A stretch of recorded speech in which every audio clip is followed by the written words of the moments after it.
Welcome to part 3 of the 3-part series tutorial video on WPO Widgets. My name is Sylvain Payer. I am the CTO and co-founder of Boxalino. As mentioned, this is the 3rd part tutorial video, so I would definitely suggest to watch the first 2 parts before watching this video. And in this video, we will focus on how we can test and afterwards publish logic that we have defined in the widget. So this video takes all of the work that was done in part 1 and part 2 and then go through the testing process as well as the publishing process of this logic. So what we're going to do now is to go in the testing view and simulate requests so we can evaluate how our logic that we define here is performing. And as a reminder, so we have a filter that we only want to see products with the price bigger than 0. We have a ranker that we would like to show first products which have a stock which is bigger or equal to 1. And we have 3 scorers, one on the all-time product sales count, one on the real-time personalization on brands, and one on the purchase product attributes on brand as well. And all of these are at the 500 weight. So to test this widget, I go here in the deployment and then I go in testing. In the testing view, I have a collection of parameters that I have to set in order to simulate a request. So the first one is that I have to select a WPO. So as we have seen before, we have created the home perso widget in the welcome WPO. So I'm selecting welcome, and then I'm selecting our home perso widget that we have reviewed before. Then here I have the language. So the language is to simulate in which language the user is, assuming that you have several languages in the shop. Here we are in German. And then we have the mode. So there are 4 possible modes: live mode with live data, test mode with live data, live mode with dev data, and test mode with dev data. So first, for the right part, we have live data and dev data. So the live data are the data that you have on your production environments. So this is really the product data that people can find on your live eShop. But the dev data are, if you have provided them, the data that you have in your stage environments, because each account at Boxalino can manage 2 different index of data, a live index and a dev index in the same account. And for the left part, we can either go in live mode or test mode. And live mode means that I would like to test what is currently published in my account, so the configuration which is currently live. And test mode is the mode which is currently not necessarily published, but that I have activated by clicking on the Save and Test button in the widget as we have done before. So here I will go in test mode with live data because I would like to check what is the behavior of my logic with the data of the shop, but with the configuration that we just did before. And finally, I can select a collection of fields to be displayed. Here for now, we're going to leave that field empty. And I can click on Get Results. So what we can see here are the results that the user would see. We can see the score, so we can see here all of the first results are at 100% of the maximum score which is returned. And we can go in the Explained tab to investigate this score. So here what we can see is that the score is 100,466 and there is 465 which is provided as part of this all-time product sale count. So this is basically one of the 3 scorer that we had defined before, the one which is related to the number of times the product was sold. So this is a bestseller. Now I have an option here to show the ranker. I can also increase the view here in the closed up view, and here now I can see this pie chart much more easily, and I can decide to show the ranker. So the ranker, as we can see, are much stronger than the scorer, and we have this ranker on the stock, which needs to be higher than 1, higher or equal to 1, and we can see that this is the part that gives this 100,000, which is an overwhelming force compared to the 465 points that are gathered by the all-time product sales count, which is as wanted. So by default, rankers are not shown because we are typically more interested to look at the score, but we can show them by clicking on this button. And in the detail tab, I have information about some of these fields. So I can see, for instance, that I have the ID of this product, the group ID of this product. This is an ID per group of products because only groups of products are shown to the user. For instance, if you have several products of different sizes, but you show them as one result, then you will have several IDs, but only one group ID. And then we have this BQ order count all time, which is here at 150. We can see here in the second one, that is 155. We see the third one, which is at 204. And already there we can wonder, well, if the BQ order count all time is so important, then why do we see a number here which is bigger than this one? And the reason is because of the percentile that we discussed before.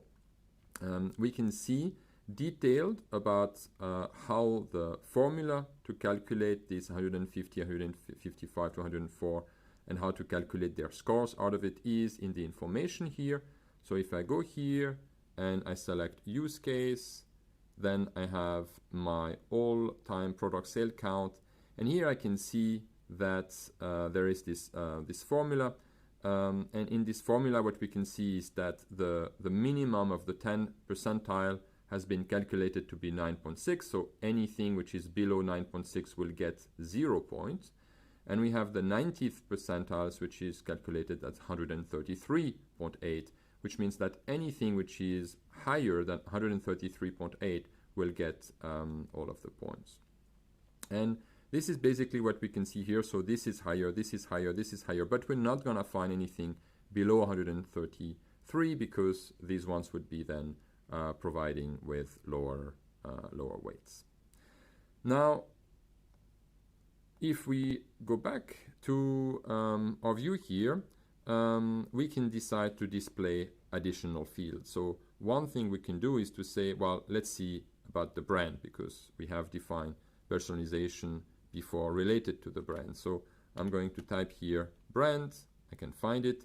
I also have the possibility to search for it with the same view as we have seen before, but here I can also simply type it if I know the field. And then I can refresh and I can see the results, and the results here are that the brand here is added into that table. So that's what this field here is doing. It's adding information in the detail tab of the results. And here I can see this first one has the brand Kerastase, the second one has the brand Olaplex, the third one has the brand Olaplex as well, Kerastase again, and so on and so forth. So now we're going to go further in our simulation, because in our simulation we have selected two scores that are based on personalization, and they are not currently doing anything. As we can see here, we only have this one use case about the sales of the product, which is affecting the order of the results. Now, there are two types of personalization that Boxalino is providing. One is based on the customer ID and one is based on the visitor ID. So in this visitor and customer ID tab, I can define one of these two things. I can also enter an IP address. This is interesting to test cases where, for instance, you have a geo IP localized logic. So for instance, showing restaurant near you, then you might type different IP addresses in case you use the geo IP to do such a localization. Now the visitor ID is connected to the cookie, which is named CEMV in your front end. And the customer ID is connected to the account ID in your eShop. So let's start with the customer ID. So here I'm just going to enter a customer ID. Of course, I don't know it by heart. You can simply go into your eShop, find any of the customer ID or account ID that you would like to test, paste it here, and it will work. And by adding this customer ID here, then I am giving the information to the system that in case the system knows, either because there was a login in the current session or in prior session, in case the system knows that who the customer is, then the information will be available. So let's see how it works. So I'm clicking on Get Result again. And here we can see that I'm seeing quite different products. I'm seeing the same first product, Kerastase, but I am seeing here Kerastase, Kerastase, Kerastase. So we can see that my personalization on the brand works, and it looks like it chose the brand Kerastase for that specific customer, most likely because that's the most bought brand in the purchase history of that customer. Now, if I go to the explain, now we can see that our pie chart has changed a little bit. While we still have this red part setting the all-time product sales count like before, providing also these points, we have now another part which is providing these 500 points for the purchase product attributes. And that's pretty much what we would expect. So before we only had one use case that was active, and now we have two use cases that are active, both contributing to the score. Of course, the ranker is also still active and is still an overwhelming force. So there is no chance that any product that is not in stock would appear before the others because of these other factors, simply because the scorers are too weak in comparison to the ranker.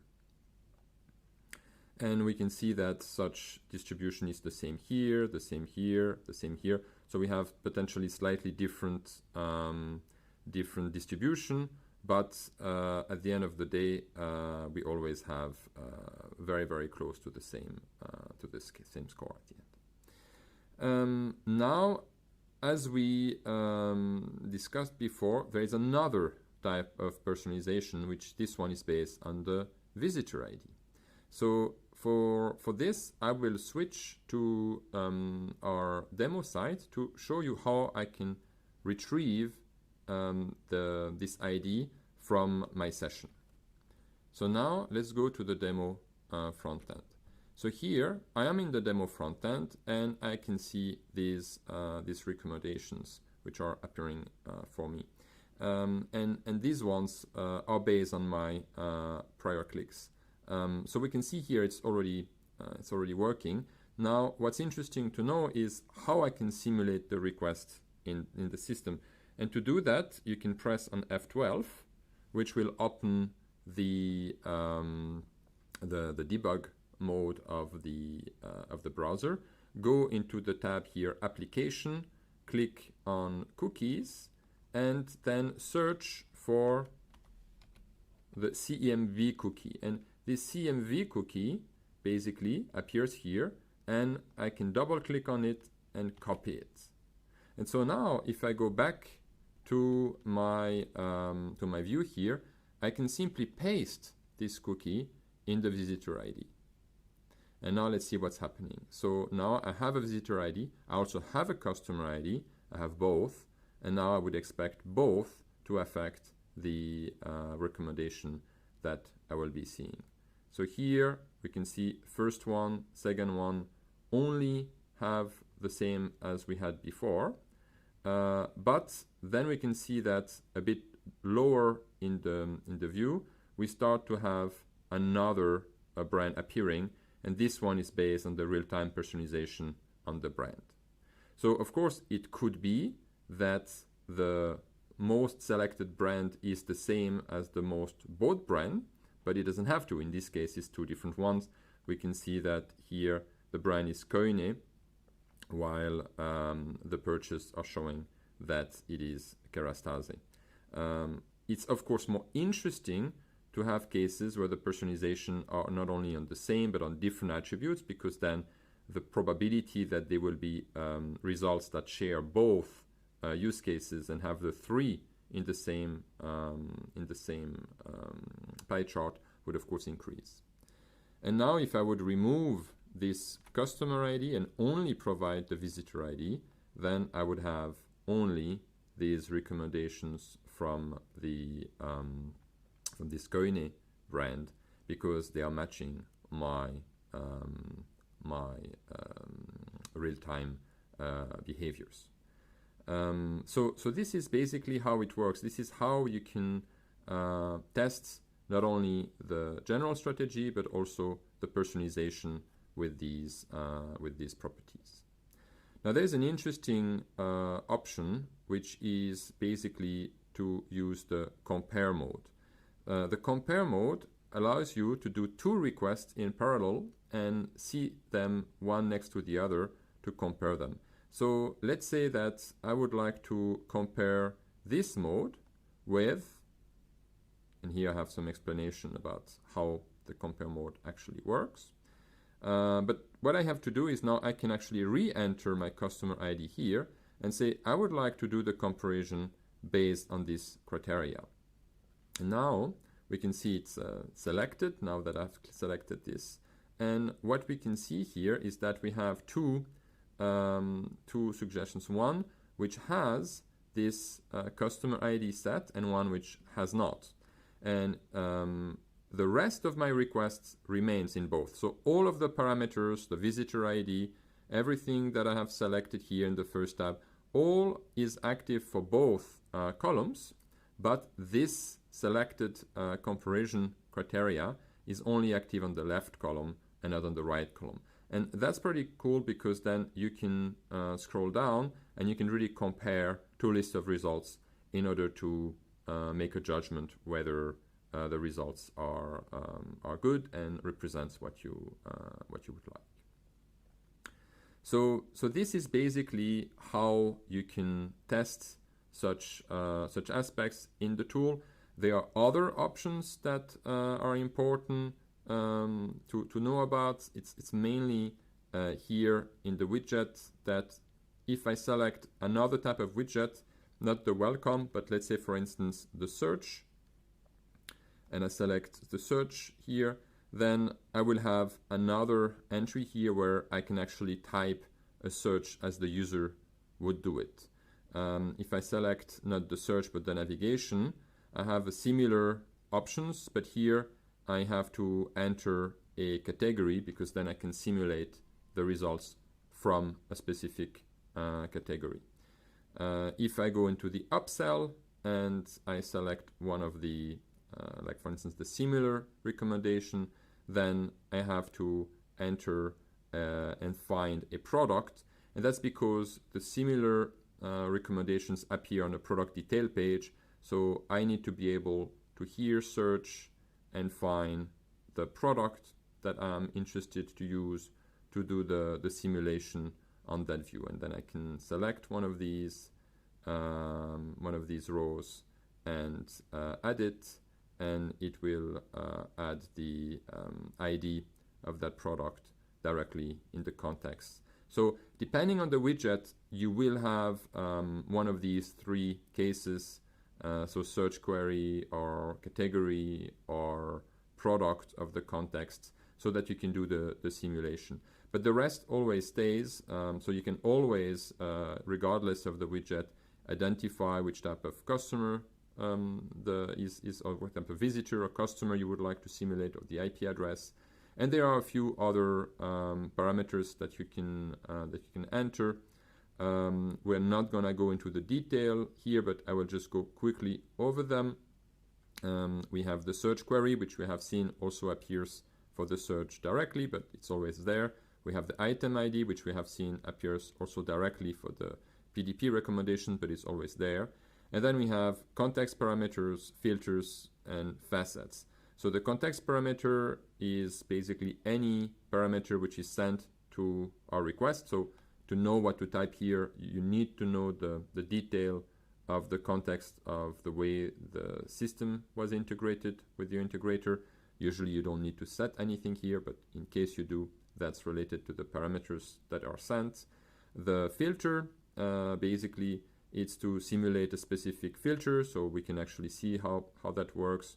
For instance, here, if I take this, this brand and I click on this little arrow here, it will add this as a filter here, and then if I refresh, then it will basically add this filter to the list and will only show me products that are matching this filter, completely independently of the filters that are set in the widget. So this is a much stronger force.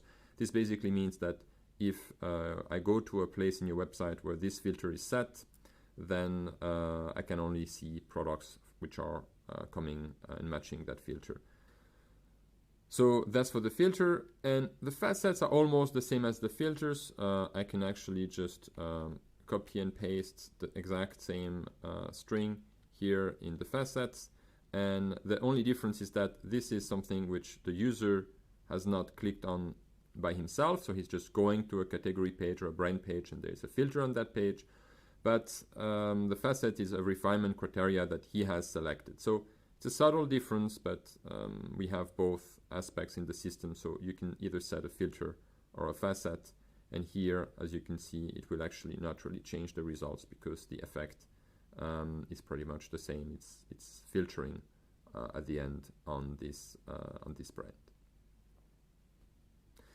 So then the advanced tab is something which is we're not going to cover here, pretty much only for quite advanced use cases. You can define debug level, no cache, sorting, and so on.